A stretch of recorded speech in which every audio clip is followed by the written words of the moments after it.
Bonsoir à toutes et à tous.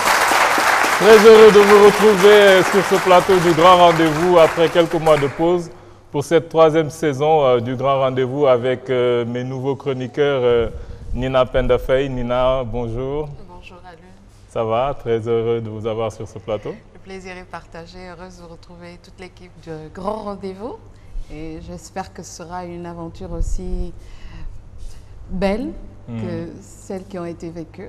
J'espère que nous aurons également de très beaux invités qui nous viendront avec de nouvelles choses cette année. Comme d'habitude.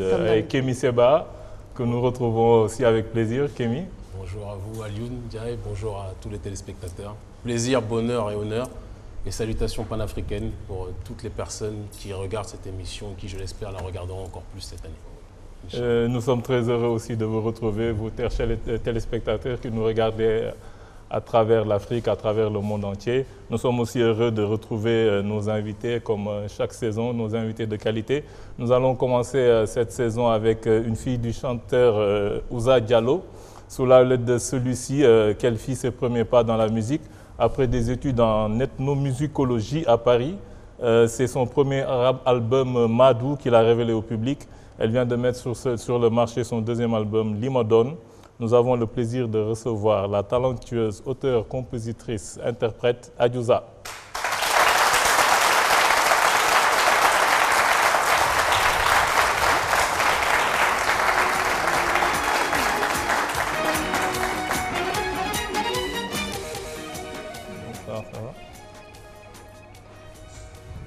Spécialiste des maladies du cœur et des vaisseaux, ancien interne des hôpitaux, professeur titulaire de cardiologie à l'université Cheikh Anta Diop de Dakar. Il dirige le service de cardiologie de l'hôpital général de Grand Yoff. Il est ici pour nous parler d'un magnifique ouvrage qu'il vient de publier aux éditions L'Harmattan, un bouleversant recueil de nouvelles intitulé La vie sur un fil, nouvelles de mon hôpital. Nous recevons ce soir le professeur Abdoul Kane.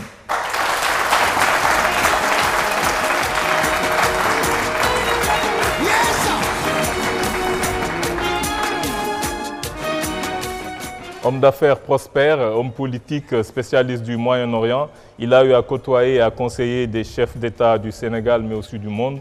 Il va revenir avec nous sur la situation en Syrie, en Égypte et au Moyen-Orient, mais aussi évidemment sur l'actualité politique nationale. Nous avons le privilège de recevoir ce soir le président du Fonds des Alliances Patriotiques, M. Ahmed Khalifa Niasse.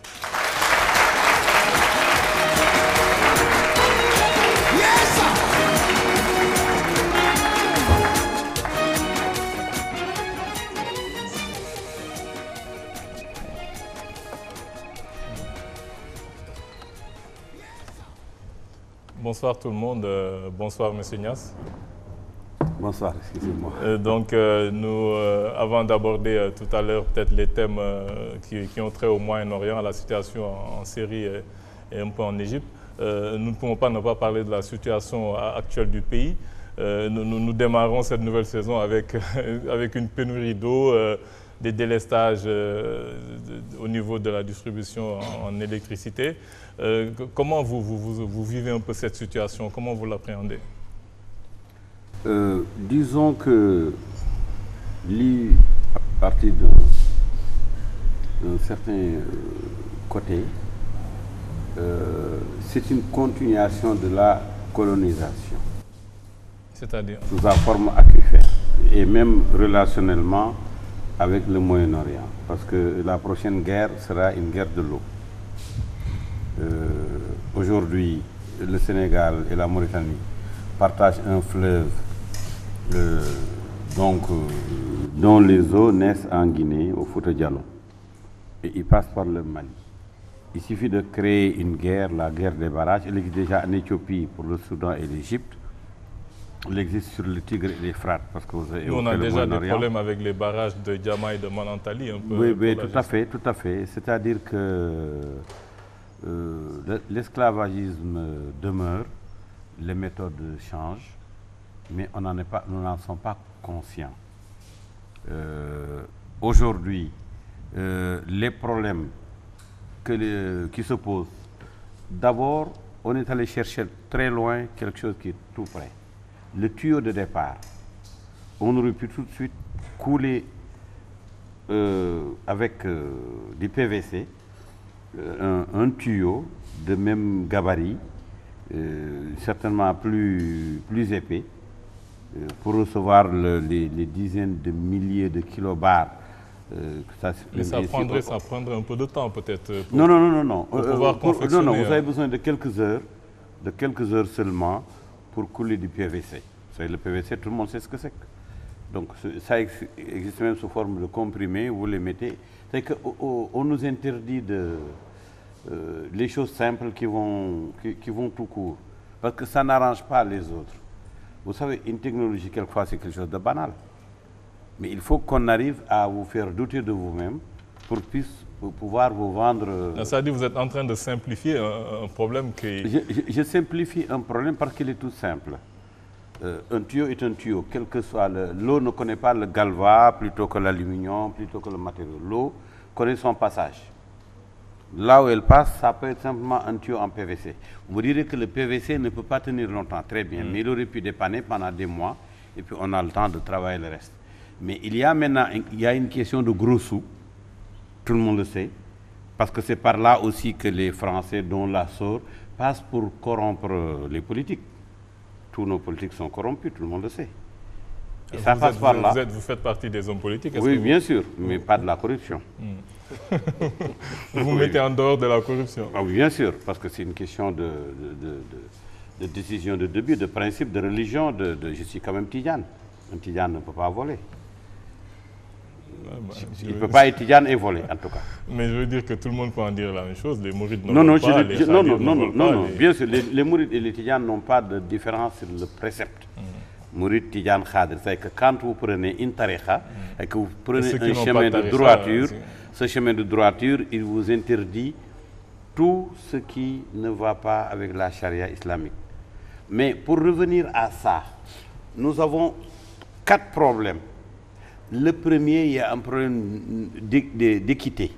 Comment peut-on amener à des centaines de kilomètres de l'eau destinée à certains Sénégalais, nous, habitants de Dakar, et en privé, les pasteurs, les villages, les hameaux, d'autres milliers de Sénégalais qui en ont besoin, ça passe devant eux, mais ils n'ont rien à... En commençant par les populations de Keur Mamarssa. Par exemple, ou de Louga, ou je sais pas, de Kébémer, de toutes les villes intermédiaires. Ça passe sous leurs pieds. Ce taux devait être destiné en partie à Touba. J'ai déjà écrit sur ça. Touba est aujourd'hui la première ville ex-aequo du Sénégal. Elle est privée d'eau. Donc il y a un problème d'équité. D'abord, il y a des Sénégalais meilleurs que d'autres. Dans la plupart des capitales au monde, c'est les villes qui vont vers les points d'eau. Et non le contraire. C'est-à-dire qu'ici, c'est l'eau qui vient vers nous, alors que dans toutes les grandes villes, les gens s'installent au départ là où se trouve l'eau. Figurez-vous que les conduites d'eau pour amener l'eau à Dakar n'est que la reconduction sur certaines formes des 4 communes. Aussi simple que ça. Dakar a toujours été privilégié administrativement et ça continue sous la forme aquifère et autres. Donc, mais l'autre problème, c'est que l'eau est traitée. Donc, si vous préférez, javelisée avant d'être mise dans les conduits. Alors que l'eau devait être chargée brute, juste décantée, pour pouvoir servir sur son passage l'agriculture, le maraîchage. Ça, c'est un autre inconvénient. L'autre inconvénient est que nous sommes obligés de faire une conduite presque tous les 4-5 ans.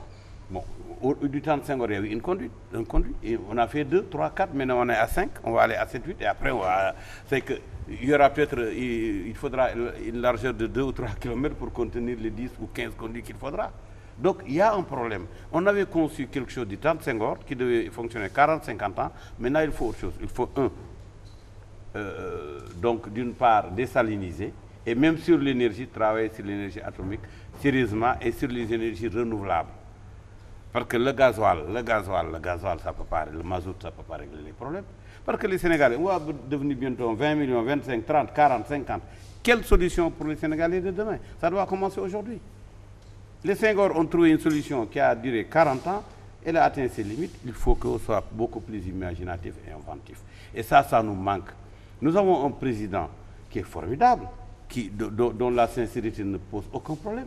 mais qui est mal entouré, tout le monde le sait. Il lui-même a dit qu'aucun ministre n'a bougé. Tout le monde revendique son siège pour ne rien faire.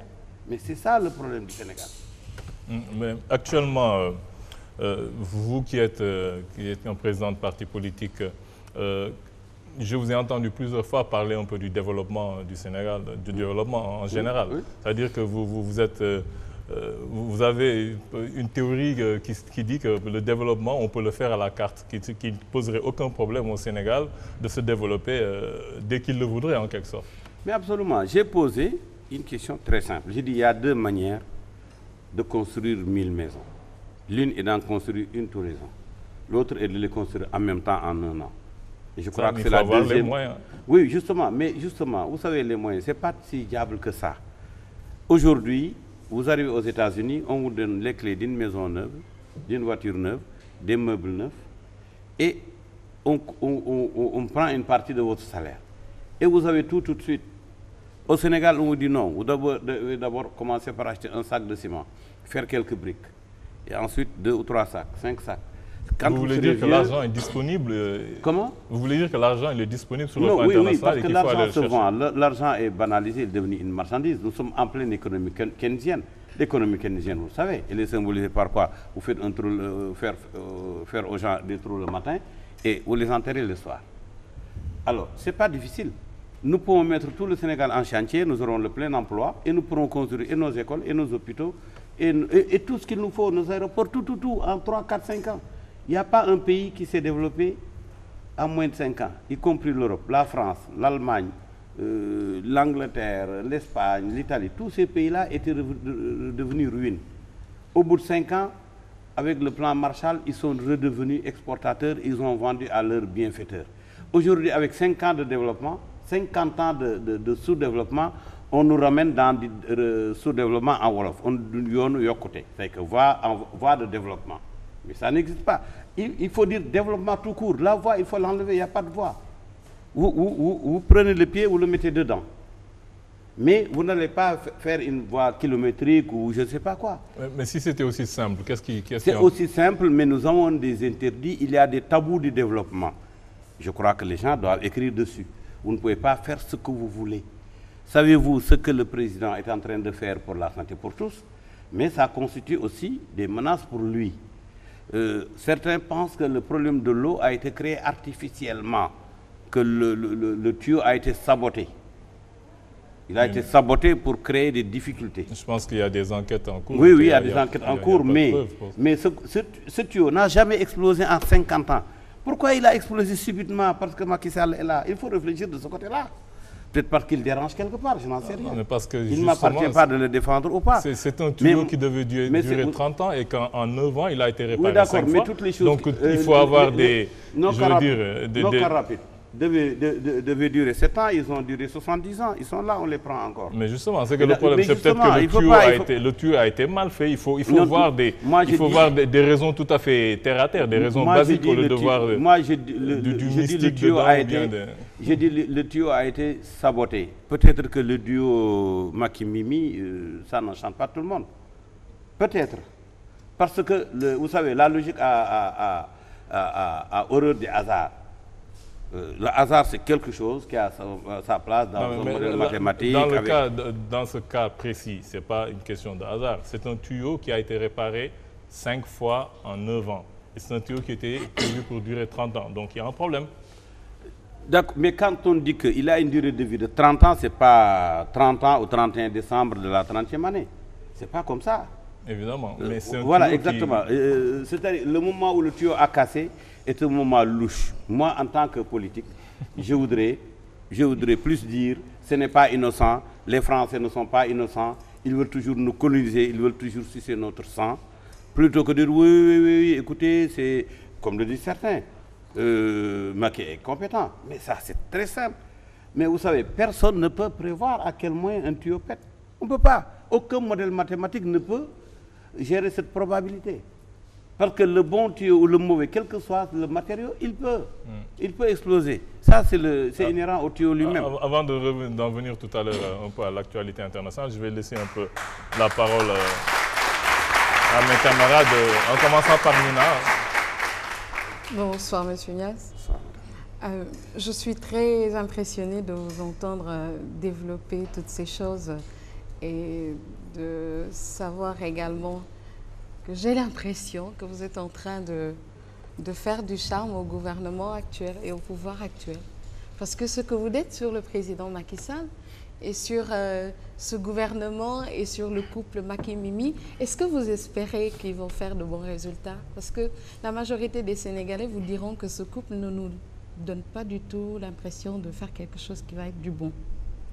Il y a beaucoup de gens qui font dire aux Sénégalais ce qu'ils ne disent pas. Il y a des gens qui sont en train de se donner le monopole de dire ce que les Sénégalais pensent. Mais Mimi, moi, je ne l'ai jamais rencontrée. Mais tout le monde est d'accord que c'est une femme propre, au sens éthique du terme, au sens de la gestion. Mais on ne va pas nous dire qu'il faut amener des gens sales pour faire de bonnes choses. Même dans la cuisine, il faut être propre. Vous savez, avant, les mécaniciens étaient sales. Aujourd'hui, vous allez dans des garages modernes. Mais ils sont habillés comme des médecins. Non, ils ne sont pas ça, ils étaient tachés. Oui, mais c'est ça. Mais il fallait, on avait donné l'impression aux gens que pour un bon mécanicien, il faut être sale. On a prouvé que c'est le contraire. Moi, je n'ai pas à faire du charme à monsieur le président de la République.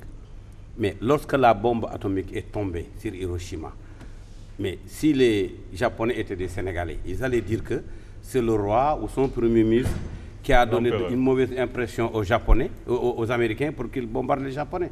Et que s'il était un bon chef du gouvernement, il aurait négocié pour éviter aux Japonais la bombe atomique. Mais ils l'ont assumé et ils se sont mis à reconstruire le lendemain. Et ils ont rattrapé l'Amérique. Ils sont même en passe de la dépasser.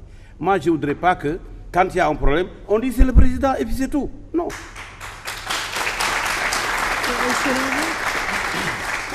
Je ne suis pas du camp du président. L'hypothèse, je ne suis pas du camp du président. Et je lui reproche des choses dont la plus importante est de s'enfermer. Il n'a pas à s'enfermer.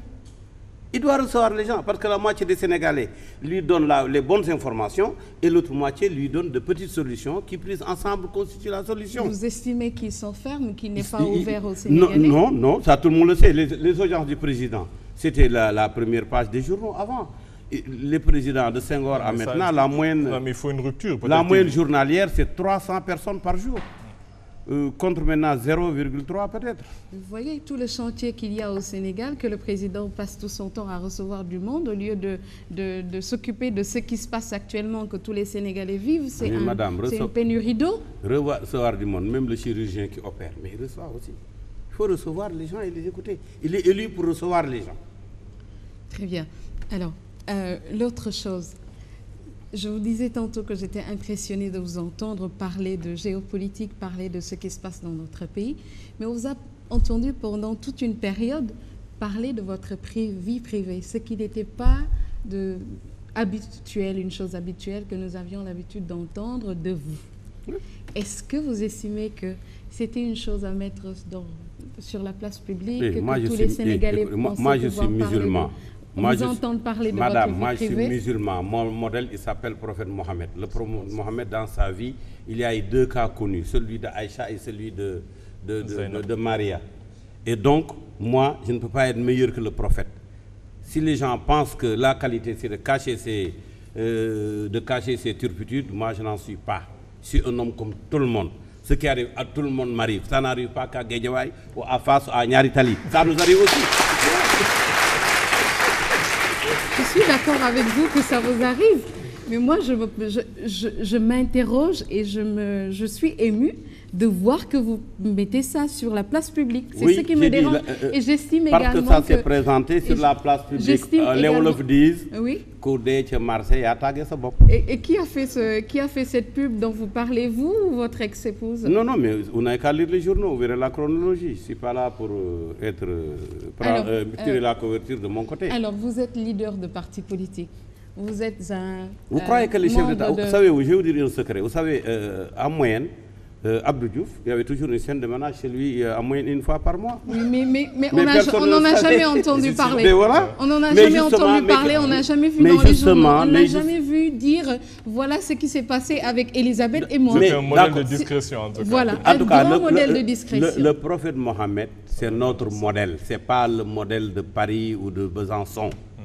Mais moi, je vous Le parle du prophète, modèle sa africain. femme, elle est citée dans le Coran. On a dit c'est telle personne, c'est telle chose. Nous sommes coraniques. C'est ça, où va. Dans nos valeurs culturelles au Sénégal, nous avons l'habitude de dire que les problèmes de ménage se règlent en famille et que ça ne doit pas sortir de la chambre. Mais ma chère dame, les problèmes de famille, c'est comme le tuyau de Kormo Marsar, ça pète aussi quelquefois.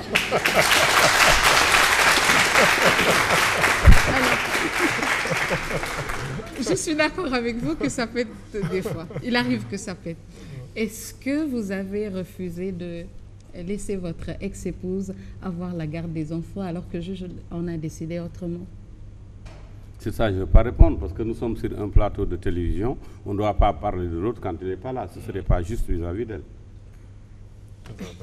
Alors, en tout cas, ce qui est dit à ce propos, c'est que vous refusez de donner vos enfants à votre ex-femme qui en a la garde. Ce qui est dit est que les enfants ont été assignés à une adresse qui se trouve au Mariste. Et que moi, je les ai ramassés à 209 km des Maristes sur la route nationale numéro 1. Donc, dans la rue, ils étaient malades et je ne les ai pas amenés chez moi. Je les ai amenés dans une structure sanitaire où ils ont été hospitalisés jusqu'hier. Voilà. Et sous perfusion et sous assistance respiratoire. C'est sur Internet. Vous pouvez le vérifier. Mais je ne suis pas là pour dire que j'ai raison ou pas. Moi, j'ai le devoir de secourir mes enfants malades où qu'ils se trouvent. Je ne dois pas attendre que la justice me dise « Bon, ils sont morts, mais vous seriez venu un peu avant, on vous aurait autorisé à aller les soigner. » Ça n'appartient pas au juge. Dites-nous, réellement, est-ce que c'est à cause de Y'en a marre ou c'est à cause d'autre chose que vous avez divorcé avec votre ex-femme? Mais le Y'en a marre a utilisé l'image de ma fille de 2 ans et demi comme publicité. Est-ce qu'ils ont ce droit? Vous leur donnez ce droit, vous? Vous ne vous offusquez pas pour ça? Vous auriez dû les attaquer pour le droit de Mais justement, oui, mais je les attaque comme ils m'ont attaqué. Comme ils l'ont fait. Ils se permettent de rentrer dans de ne pas tenir compte de ce qu'on peut appeler l'intimité familiale. On n'a pas à briser une intimité familiale. On n'a pas à utiliser l'enfant d'autrui. C'est abject. Je les entends aujourd'hui, eux qui n'ont aucune compétence, crier à l'incompétence du président et de son gouvernement. Ils n'ont aucune compétence chez eux, pendant que nous y sommes. Vous en avez marre du Y'en a marre, dites-vous. Mais je l'ai toujours dit. Regardez, depuis 2011, ce que j'en ai écrit, je n'ai pas varié. C'est pas nous. Vous êtes resté constant. Je suis resté constant sur ce plan-là, mais je ne me voudrais pas être constant sur tout. Je ne cultive pas des rigidités. Je cultive des souplesses utiles. Et, vous dites, oui, il y en a marre. Il y en a marre, à cause de Y'en a marre, vous quittez votre femme ou vous vous séparez. Est-ce que vous ne pensez pas que c'était quelque chose qui aurait pu être résolu ou bien c'était 2 opinions différentes? Votre femme supportait Y'en a marre et vous supportez une autre position qui n'était pas celle de Y'en a marre. Et c'est à cause de ça que vous l'avez laissé tomber. Il y a de cela. Il y a de cela. Est-ce que c'est pas parce qu'il y avait une autre femme aussi que vous aviez rencontrée, que vous vouliez que vous avez épousée récemment? Oui, moi je suis simplement, comme tous les Sénégalais, les hommes ont droit à la polygamie, les femmes n'ont pas le droit à la polyandrie. Ouais. Et c'est peut-être ça le problème. Ouais. Il est dit en tout cas c'est peut-être ça son problème, elle, comme c'est une femme. Monsieur Ahmed Khalifanias, bonsoir. Bon, je vais essayer de ne pas vous parler, elle l'a fait suffisamment et de manière intéressante, de votre vie privée. Et j'aimerais recentrer le débat, l'échange sur la question politique. Ah, je suis content, je vois vos yeux depuis tout à l'heure, j'essaie de les chercher derrière les lunettes. Masha'Allah. Et par rapport à la situation dramatique, pour ne pas dire tragique, que vit le Sénégal aujourd'hui, qui n'est rien d'autre en réalité qu'une fenêtre de la question africaine, si on doit regarder les choses de manière globale ou de manière panafricaine. Vous avez parlé tout à l'heure d'un problème de corruption au niveau de certaines élites. Vous avez lancé un terme qui a du poids aujourd'hui sur le terrain politique, qui est la logique d'éthique. Un manque d'éthique réelle qui existe aujourd'hui. Vous êtes le dirigeant d'un parti politique qui, jusqu'à preuve du contraire, quand même, réussi à se faire entendre à certaines occasions. Vous êtes quelqu'un qui sait, j'allais dire manipuler, lapsus non révélateur, on va dire, qui sait utiliser les médias, d'accord, pour se faire entendre, pour faire entendre sa voix. Par rapport à cette notion de coupure d'eau généralisée et de délestage qui continue, parce qu'on a l'impression aujourd'hui que comme on nous parle de coupure d'eau, le délestage a cessé. Quelles sont, j'ai envie de dire, vos actions au quotidien? Vous êtes l'une des personnes les plus riches du pays, d'accord, à titre personnel, avant même d'être un homme politique. Vous êtes un homme d'affaires qui a réussi, c'est le mot que l'on puisse dire. Quelles ont été vos actions pour secourir la population sénégalaise qui est dans le besoin à l'heure actuelle sur cette question de la pénurie d'eau et qui risque, le professeur Kane ne démentira pas cette situation, il y a une alerte même risque de choléra qui pour l'instant n'est pas matérialisée, mais ça fait partie des prévisions qu'il y a. Quelles ont été vos actions par rapport à ces situations-là, s'il vous plaît, au quotidien? Savez-vous,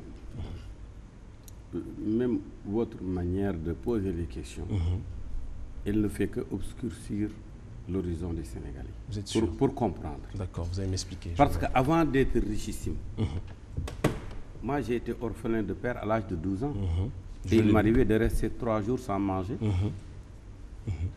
Et je crois que, donc, je connais les réalités dures. Personne ne le nie. Non. Mais c'est un point de départ. Les Sénégalais ont besoin de savoir qu'on peut être pauvre et même affamé à un certain âge et se procurer, gagner des milliards honnêtement. Bien sûr, mais ce n'est pas Depuis la 40 ans, je dis, je ne dois rien à personne. Mais personne ne nie ça. Non, attendez, d'abord. Parce que ce n'est pas la question, vous avez compris. Non, vous parlez de la distribution. Voilà. Moi, je parle d'abord de la flèche ascendante.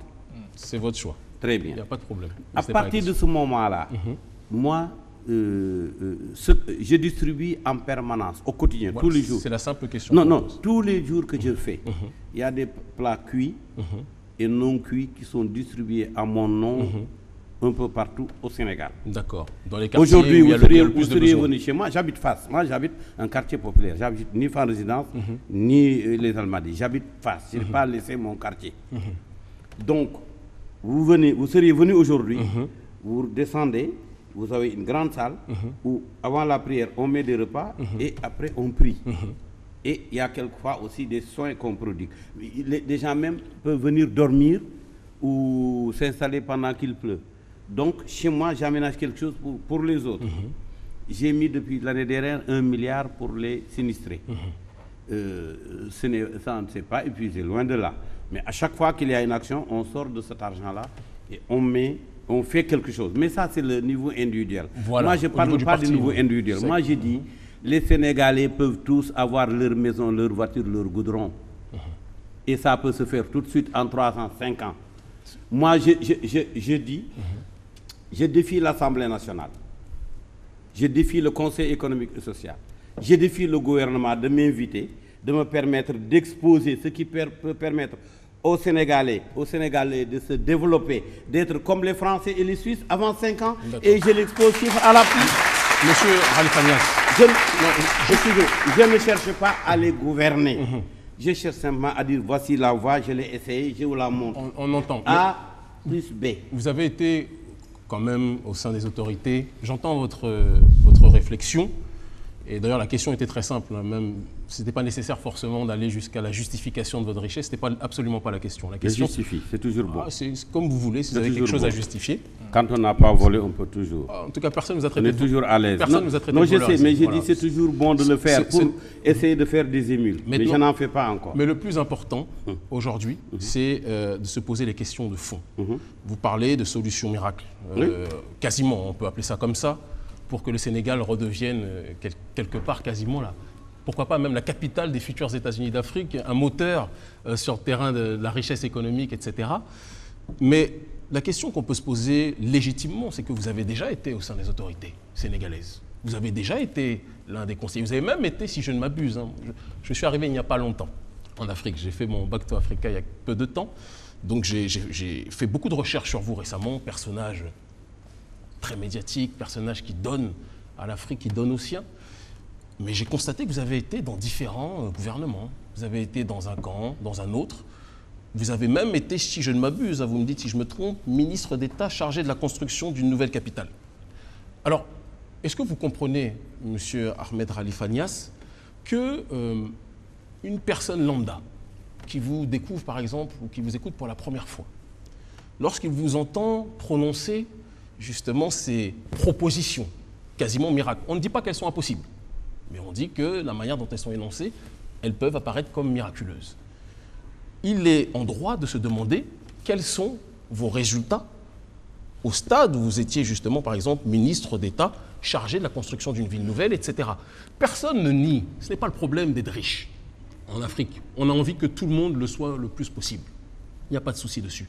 Mais la question, c'est de savoir qu'est-ce qu'on fait pour la population que l'on dit aider.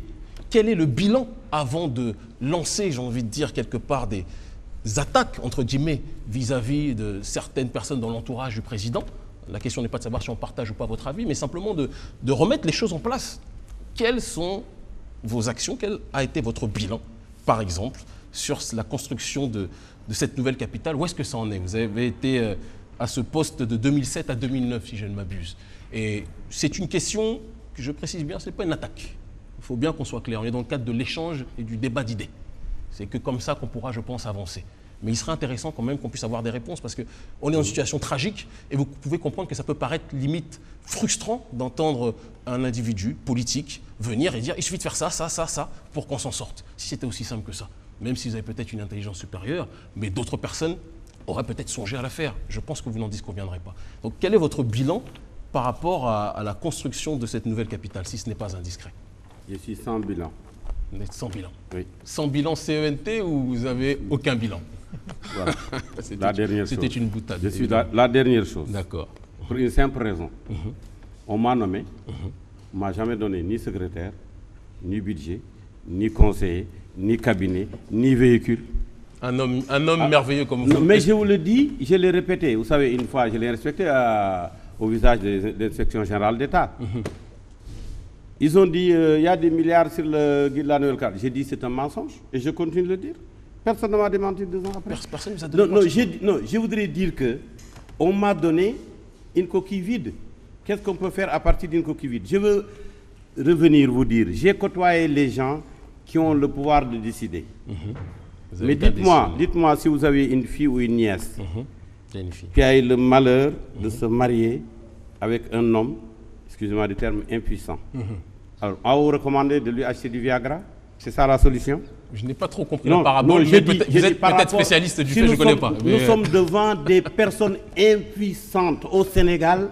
Toutes les personnes, et vous ne l'êtes pas, sans exception, qui ont été nommées ministres en 50 ans, sont toutes incompétentes. Sauf vous. Avec, je dis, y compris moi. Y compris moi. Amin. Parce que l'incompétence est divisée en 2. L'incompétence du ligoté et l'incompétence du surarmé qui ne sait pas tuer. Et dans tous les, tous les 2 cas, c'est de l'incompétence. Certainement de celui qui est ligoté. Vous êtes assez costaud pour enlever justement. Oui, d'accord, mais caricaturons pas, ça un peu plus sérieux. Vous n'avez rien lu si vous n'avez pas lu que je n'ai pas eu les moyens de faire ce que je devais faire. Mais c'est ça qui est inquiétant. Non, j'ai dit, si vous n'avez pas lu que je n'ai pas eu les moyens de faire ce que je voulais faire, donc vous n'avez rien lu. Mais si vous avez lu et que vous avez vu que je ne pouvais... Quel est le ministre qui peut travailler sans budget, sans secrétaire, sans rien? Mais pourquoi vous n'avez pas démissionné? Alioune, si vous permettez. D'accord, imaginons, d'accord, qu'on ne vous a pas donné les moyens. Oui. Imaginons. On va dire que c'est la stricte vérité.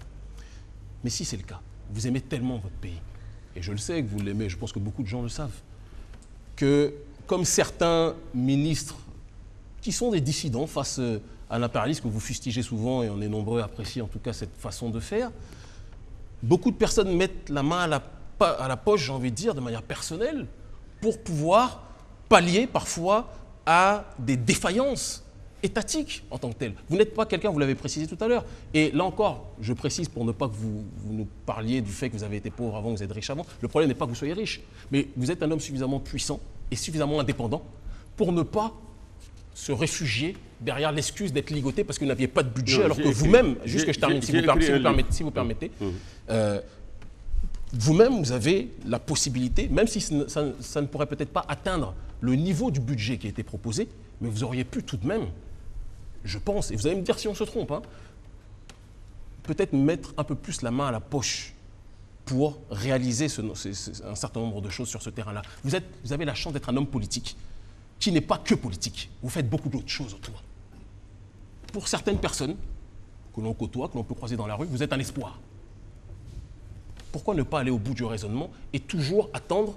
Tout à l'heure, vous étiez en train de parler du fait qu'on ne peut pas dire que tout est la faute du président, tout est la faute du président, et vous-même, vous opérez de la même manière, avec le même paradigme, en disant que quelque part, on ne vous a pas donné de budget, les autorités ne vous ont pas donné le budget suffisant pour faire le travail qui était... Aucun budget. Mais Je ce n'ai n'est pas pas, budget suffisant. ce n'est pas une réponse.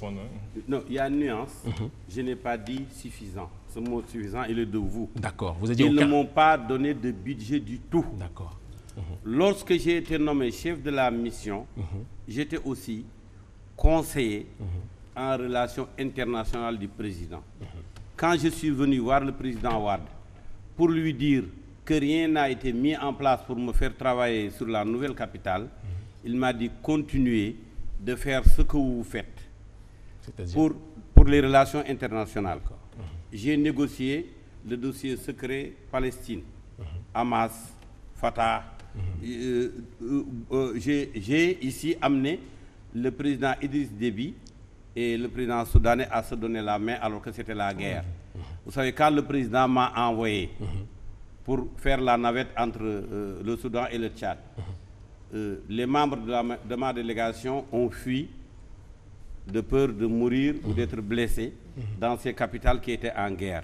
J'ai fini par demander au président de m'attacher des officiers de l'armée. Il m'a détaché le général Niang et l'actuel chef d'état-major particulier du président de la République, qui était le colonel Ndiaye, pour m'accompagner dans la mission. Tellement les diplomates avaient peur.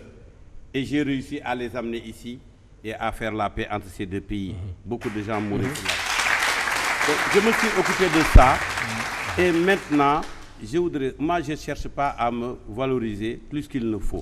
Quant à ma poche fait tous les jours ce qu'elle peut, sans attendre qu'on me sollicite. Et sans chercher derrière ça ni de la publicité. Et ceux qui me connaissent savent que je n'aime pas qu'on vienne me dire merci ou qu'on aille dire, faire des louanges pour dire monsieur Niasse, il est généreux. Je n'aime pas ça. Je ne suis pas du genre à aimer ça. Je fais ce que je peux, comme je le peux. Et ça, personne ne peut me dicter ce qu'il y a à faire. Parce qu'il y a des gens qui ont des milliards et qui ne font rien. C'est vrai. On va rester un peu sur le terrain de la politique internationale, juste pour terminer avec ça, par rapport à ce qui se passe un peu en Égypte, que vous connaissez bien, un peu aussi ce qui se passe en Syrie. Quelle est la lecture que vous avez par rapport à ce qui s'est passé déjà en Égypte? On a vu un président qui a été élu de manière tout à fait démocratique et maintenant qui est retenu en otage par l'armée. Pour comprendre ça, il faut une ligne qui remonte jusqu'à Akhenaton. Carrément Akhenaton. Akhenaton. C'est-à-dire lorsque le monothéisme est arrivé pour la première fois et qu'il y a eu un pharaon monothéiste qui a créé Akhenaton, sa capitale, et qui a été défenestré, son nom a été effacé, et on a continué une autre manière de gouverner, la première, celle qui nie l'unicité de Dieu. Et c'est une continuation. Parce que l'Égypte a vu naître le monothéisme, elle est le pays d'Abraham, de Moïse et de Jésus. Jésus lui-même a grandi sous un arbre qui se trouve dans la périphérie du Caire actuellement. Le prophète Mohammed a donc envoyé du temps d'Omar Amr ibn al-As qui est venu, n'est-ce pas, ouvrir l'Égypte à l'islam. Et cette continuation, cette guerre entre monothéisme et polythéisme, donc des pouvoirs obscurs et des pouvoirs éclaircis, a sa continuation aujourd'hui dans l'actualité égyptienne. Vous ne serez pas loin de dire la même chose lorsque vous arrivez en Syrie, où ont vécu tous les prophètes. N'oubliez pas que la Grande Syrie, la capitale de la Grande Syrie se trouvait être Jérusalem, ou autrement dit la cité de la paix.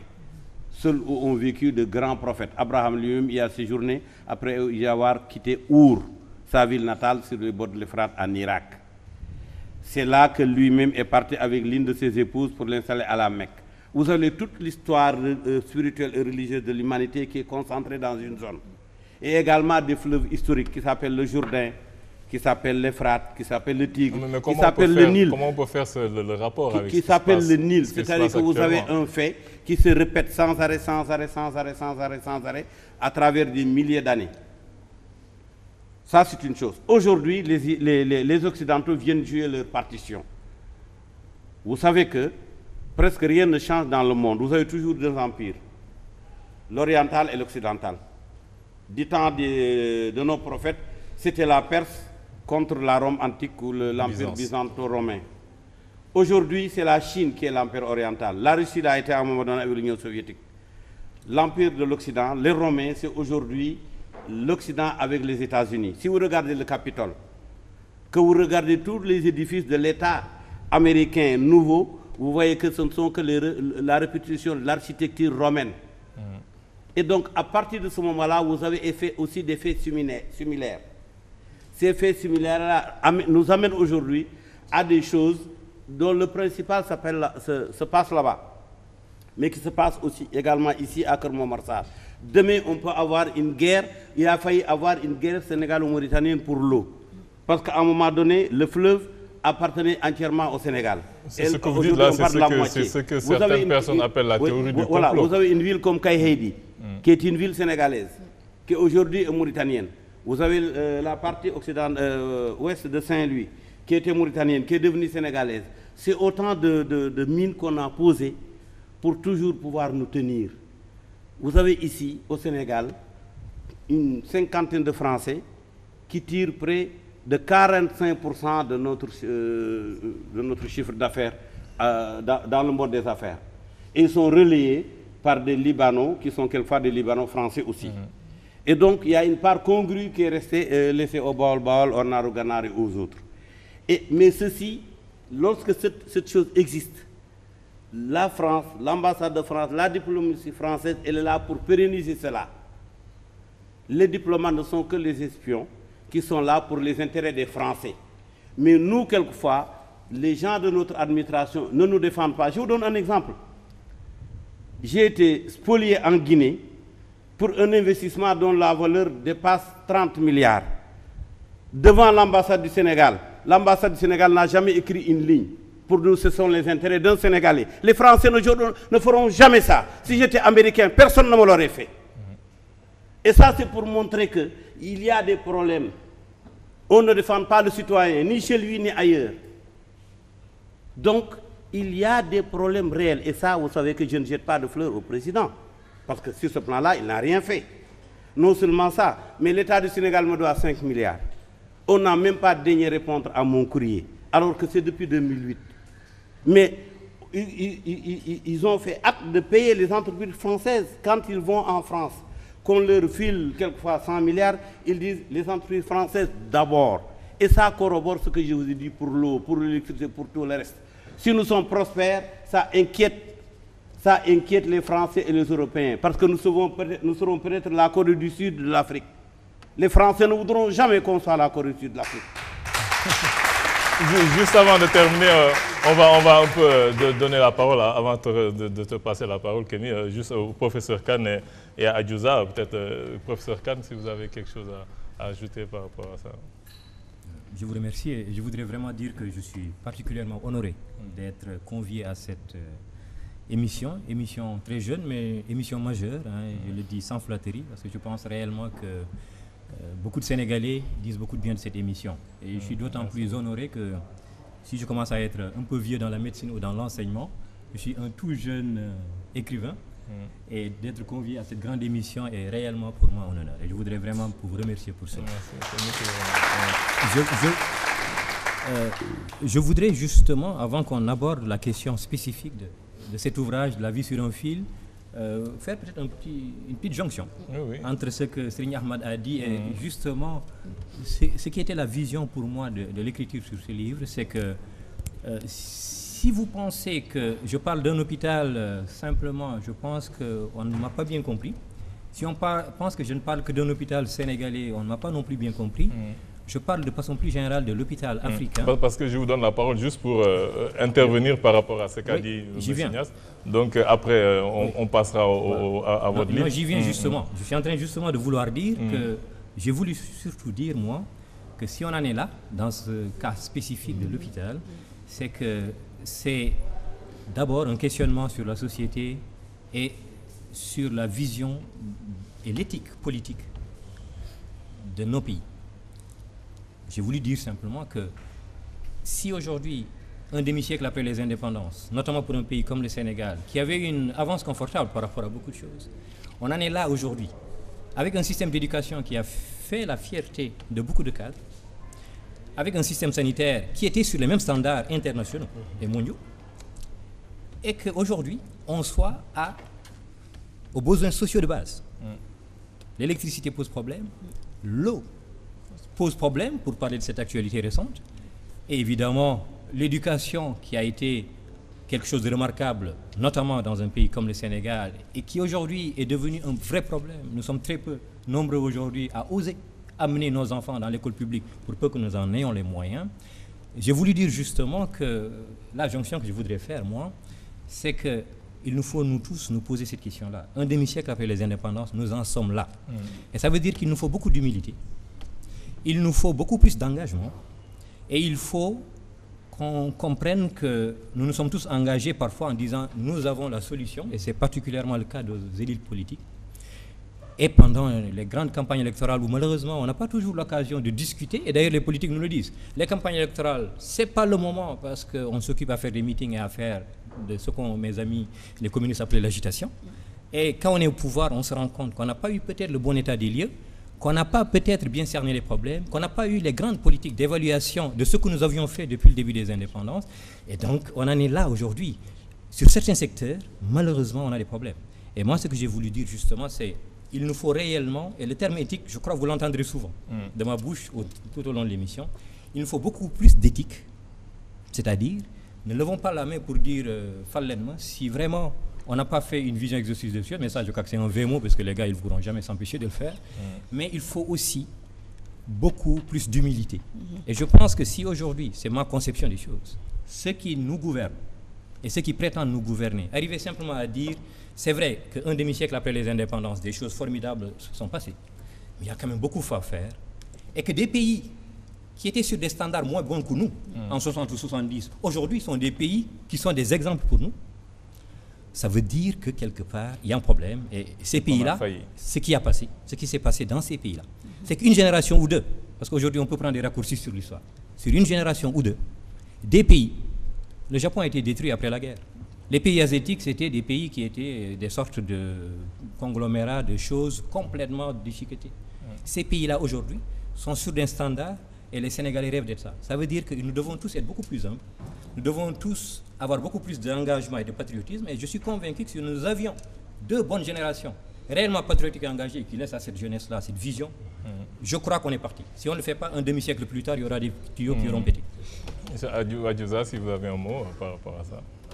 Je suis très heureuse d'être parmi vos invités aujourd'hui. Et j'aimerais bien féliciter M. Ignace et lui aussi. Féliciter tous les téléspectateurs de la 2STV parce que cette émission-là, c'est une émission bien suivie. Je remercie aussi M. Ndiaye et Mme Ndiaye qui m'ont vu grandir.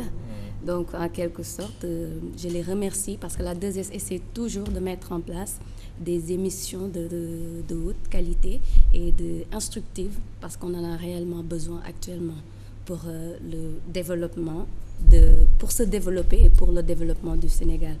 Je suis tout à fait d'accord avec M. Ignace quand il dit qu'il ne faut pas qu'on attende des Européens pour se développer. Il ne faut pas qu'on compte sur eux pour se développer.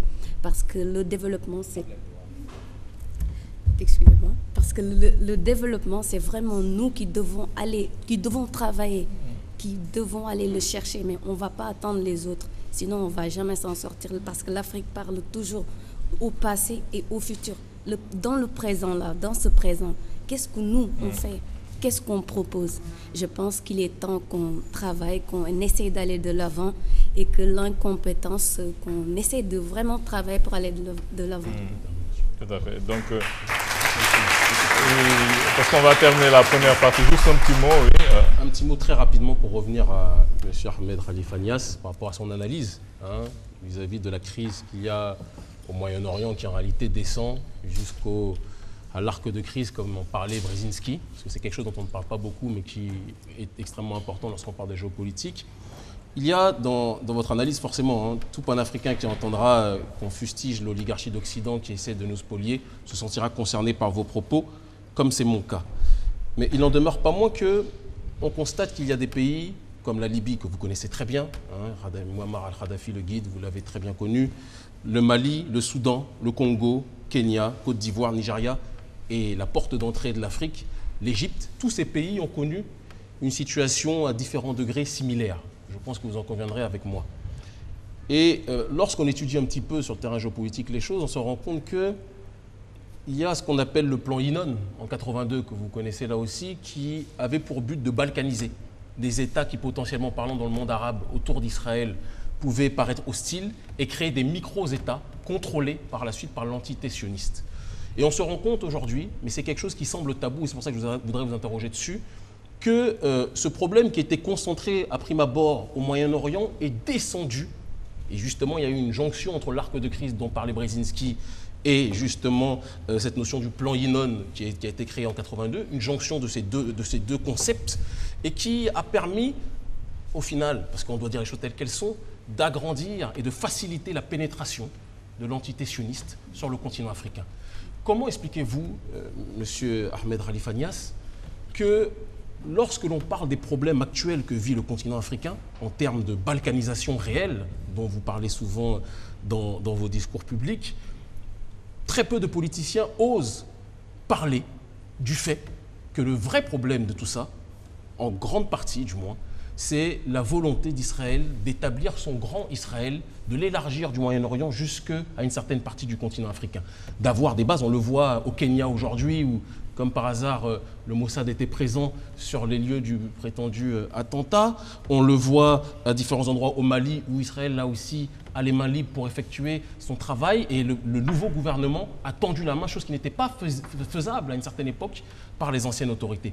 Quel est votre regard dessus, sur le fait qu'il semble tabou de parler de la question de l'omniprésence israélienne qui monte plus que jamais sur le terrain de la géopolitique, en l'occurrence sur le continent africain? Qu'est-ce que vous pensez de tout cela? Oui, mais ils ont eu le mérite d'être présents dans l'histoire dès le début.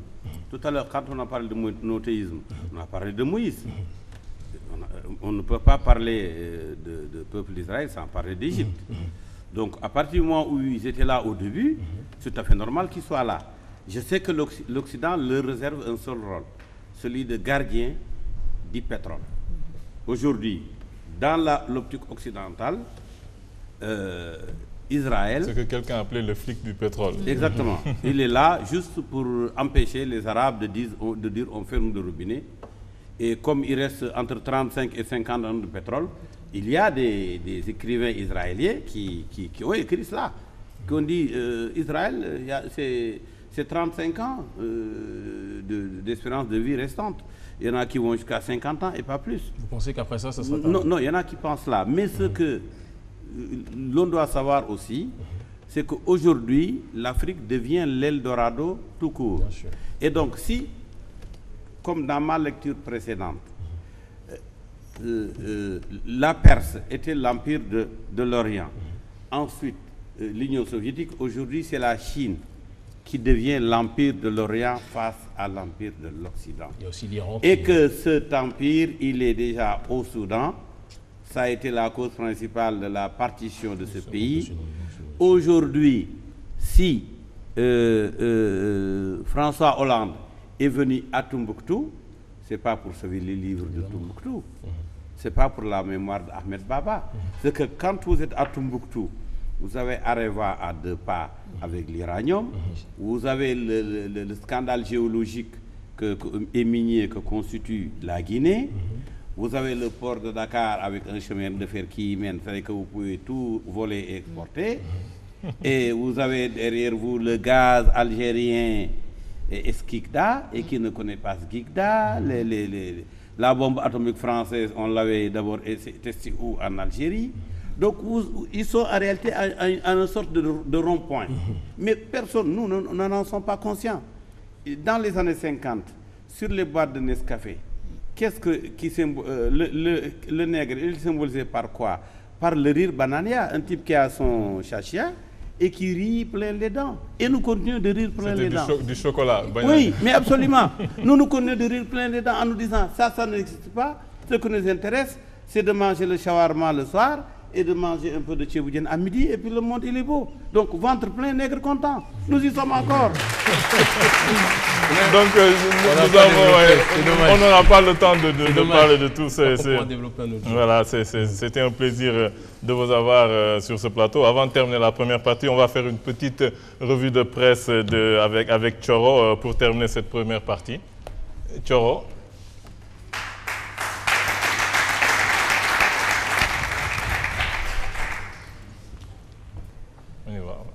Bonsoir tout le monde. Bonsoir Monsieur Niasse. Bonsoir. Tout d'abord mes félicitations. Il paraît que vous venez de lune de miel. Merci. Alors, ça continue. En tout cas, moi personnellement, ce que je retiens de cet événement qui a fait du bruit dans la presse, c'est que j'ai su qu'il existait des téléphones qui coûtaient 50 millions. Voilà. Et vous devriez donner l'adresse à Alioune Ndiaye, vu les téléphones de service. Vous demandez sur Internet, Vertu et vous verrez. Ah oui? Il y en a même de plus cher. Ah oui? Et qu'est-ce qu'ils ont de spécial? C'est diamant, oui, il y en a. Ah oui. Qui coûtent 3-4 fois plus. En tout cas, vous devriez donner l'adresse à Alioune, vu les téléphones de service qu'il nous donne là. Ah, mais c'est Moi aussi, chacun fait suivant sa place. Voilà. Ah, moi aussi. Ah, quand même.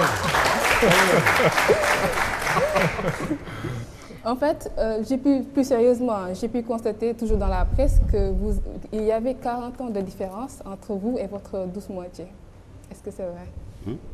Il paraît qu'il y a 40 ans de différence entre vous et votre charmante belle femme. La toute nouvelle? Oui. Plus que ça. Plus que ça. Et est-ce que vous savez ce que vous risquez? Quoi? En fait, je vais vous lire un article que j'ai lu dans l'Observateur du mercrédi 4 septembre 2013. Un homme âgé de 70 ans, habitant au cœur de la ville, de Ziguinchor a frôlé la mort. Ce célibataire endurci qui vit seul dans son appartement de luxe a failli mourir après une partie de plaisir avec une fille âgée de 19 ans. Il s'est évanoui pendant 45 minutes et sa partenaire qui croyait qu'il était mort a vite fait d'alerter les secours. Heureusement pour lui, ils sont parvenus à le réanimer, mais il avait vraiment eu chaud. Restons un peu dans le domaine, c'est-à-dire les histoires de couple. Est-ce que quelqu'un parmi vous connaît Iranda? Je suppose que tout le monde le connaît. Je crois que tout le monde le connaît au Sénégal. C'est un monsieur Iranda. C'est un prêcheur. Voilà. Je crois que tout le monde le connaît. C'est un monsieur qui a révolutionné l'enseignement de la religion parce qu'il a apporté une nouvelle touche. Vraiment, il ne montre pas que des waratés à la radio, etc.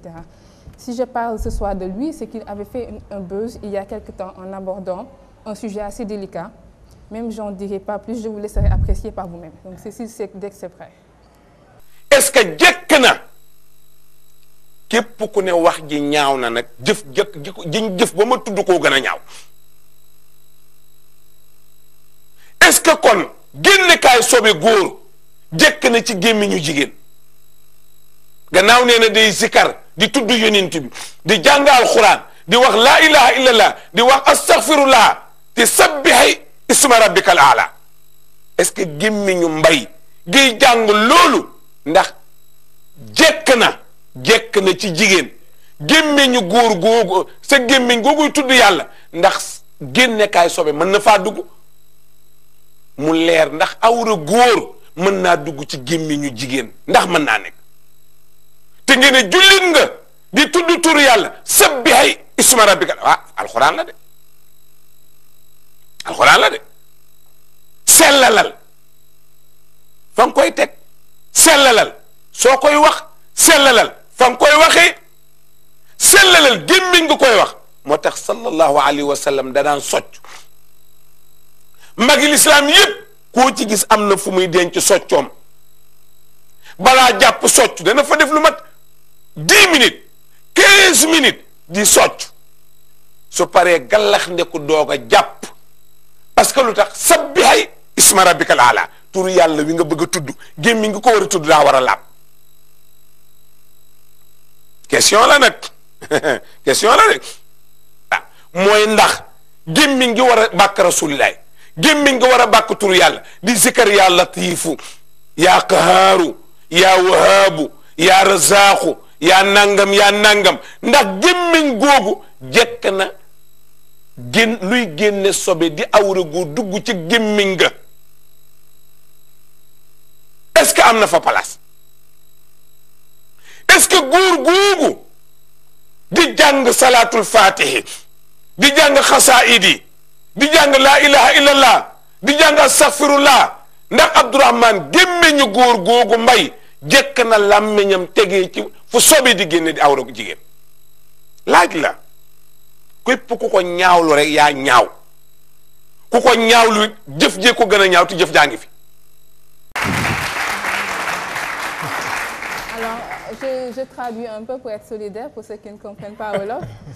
Il parle en fait des pratiques amoureuses à l'intérieur d'un couple. Eh bien, je peux vous dire, mesdames et messieurs, que malgré toutes les critiques qu'il a reçues par rapport à cet extrait, Oustaz Iran Ndao avait sûrement raison. J'en veux pour preuve cet article paru dans le Populaire. Il n'avait pas raison. Samedi. Comment? Il n'avait pas raison. Ah oui? Non.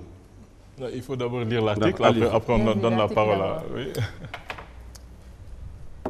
D'après une étude réalisée par des chercheurs de l'Université du Texas, le VPH, virus papillome humain, qui est l'une des infections sexuellement transmissibles les plus répandues au monde, peut provoquer un cancer de l'oropharynx, c'est-à-dire plus simplement un cancer de la gorge. Eh bien, figurez-vous que ce virus, qui est à l'origine d'environ 60% des cancers de la gorge, s'attrape notamment par le sexe oral. Ce n'est pas l'acteur Michael Douglas qui me démentira, lui qui vient juste de guérir de ce type de cancer. La bonne nouvelle est que le facteur risque est modifiable en maintenant une bonne hygiène buccale. On peut prévenir l'infection par le VPH. Donc, alors mieux vaut se brosser les dents tel qu'il est recommandé par les médecins et si nécessaire, agrémenter le tout par un bain buccal. Donc, je ne sais pas, qu'est-ce que vous voulez acheter là-dessus? On a un professeur de médecine, je ne sais pas. Oui, si non, exactement. Il y a un problème de niveau pour l'interprétation de ce que dit l'islam. Ici, le prédicateur n'a pas parlé de recommandations ou d'obligations religieuses. Il a parlé de son concept à lui, de ce qui est propre et ce qui ne l'est pas. Mais vous avez le verset 223 de la sourate 2 Al-Baqarah qui dit textuellement: vos épouses sont convoitantes. Allez-y par où vous l'entendez. Fin de citation. Non, mais professeur, par rapport à ce qui a été dit. L'interprétation est large. Non, je vous donne le verset. Non, par tous les endroits du champ. Peut-être ce qui est intéressant de souligner, c'est le côté médical de la chose. Voilà, non, écoutez, si on prend le côté médical, on ne respire même pas. Parce que si on vous montrait maintenant ce qu'il y a comme microbes dans l'air ambiant et tout, mais vous ne respirez pas, vous ne vivez pas, vous ne mangez pas, vous ne dormez pas, parce que tout est dangereux. Vous défendez ça mais ardemment. je crois que ce n'est pas comme ça. Professeur, il est vrai que la médecine a toujours navigué entre le rationnel et l'irrationnel, et vous comprendrez évidemment que je ne peux que parler de ce que les connaissances scientifiques nous prouvent aujourd'hui. Il me paraît important, parce que je crois que c'est un acquis de l'humanité, que si une connaissance scientifique avérée nous montre que voilà le chemin de votre bien-être, et c'est le cas de beaucoup de comportements qui peuvent aider à risque, éventuellement des comportements sexuels. Je suis cardiologue, donc un peu loin de cette préoccupation-là. Mais si cette préoccupation est réelle et scientifiquement prouvée, il me paraît important, évidemment, de suggérer aux gens de s'en tenir à ça. Après, la religion n'est pas tout à fait étrangère à la médecine, mais vous comprenez aussi que quand Oustaz Iran Ndao et Seigneur Ahmad discutent de théologie, je suis obligé de me taire. juste pour terminer. Alors, le dernier article avec excusez-moi, ça me rappelle quelque chose. Un jour, un talibé est venu, respectueusement, il m'a dit, j'étais aux toilettes, et à un moment donné, j'ai entendu une branche qui se cachait, et sans faire attention, j'ai dit la ilaha illallah, alors que j'étais dans l'endroit où voilà, on fait ses besoins. Alors, qu'est-ce que je dois faire pour expier? J'ai dit, c'est à l'endroit où vous étiez, Dieu n'était pas, alors vous avez à expier. Mais si Dieu y était et que vous l'avez cité, alors vous n'avez rien commis de mal. Exactement. Alors, le dernier article dont je voulais vous faire part ce soir, contrairement aux deux précédents, ne m'a pas fait sourire, mais plutôt pleurer. Alors, vous allez juger par vous-même. C'est un fait que toute la presse a mentionné. Le quotidien du samedi et 8 septembre 2013 en ont parlé. C'est l'histoire d'une brave dame du nom de Ami Diallo, qui est secrétaire depuis plus de 30 ans au palais de justice de Dakar et qui a été condamnée à 2 mois de prison avec sursis pour, dit-on, outrage à magistrat dans l'exercice de ses fonctions. La dame qui n'a pas reconnu les faits qui lui sont reprochés a quand même passé 15 jours en prison avant d'être jugée. Il faut dire que l'altercation avec la juge, dont je tairai le nom, qui lui a valu tous ces tracas, s'est déroulée dans les couloirs du palais de justice et non dans le bureau de la magistrate. La seule éclaircie dans ce sombre tableau a été le courage de l'avocat, Maître Yérim Thiam, qui, contrairement à ses collègues, a fait une véritable plaidoirie sans aucune complaisance en disant « Je refuse de ne pas plaider, mais pour ne pas être ridicule, parce que le ridicule tue ». L'ancien bâtonnier de l'ordre des avocats ne s'explique pas le fait qu'une dame qui a capitalisé 33 ans d'expérience professionnelle soit placée sous mandat de dépôt par une personne qui n'a pas 3 ans de service. Pour lui, c'est un mandat de dépôt de vengeance. Ainsi, il a demandé au tribunal de rappeler à la magistrate qu'elle est une gamine. Dans la société sénégalaise, on dit la vérité aux gamines. Votre jugement lui dira la vérité. Je ne sais pas ce que vous en pensez, mais moi, ça m'a vraiment fait très mal parce que c'est une fille c'est une mère de famille qui a donné près de 30 ans de sa vie au service de la justice de son pays pour en arriver là. Donc, c'est vraiment pathétique. Donc, merci à vous d'avoir suivi ma revue de presse. Peut-être que ça pose un peu peut-être le problème de l'âge des juges. Je pense qu'il faut un certain âge avant d'être juge. Je ne sais pas s'il y a un seuil, parce qu'il faut peut-être une certaine maturité. J'ai vu des cas de divorce où il y avait des juges qui étaient célibataires qui sont là à trancher pour des cas de divorce. Ça, parfois, c'est assez un peu drôle. Donc, nous vous remercions beaucoup, Thioro, d'être passé pour votre revue de presse. Nous remercions Ahmed Khalifa Niasse, vraiment d'être passé sur ce plateau. Ce fut un plaisir. Nous allons retrouver pour la deuxième partie le professeur Abdul Khan et Adjouza. À tout de suite après une courte page de pause.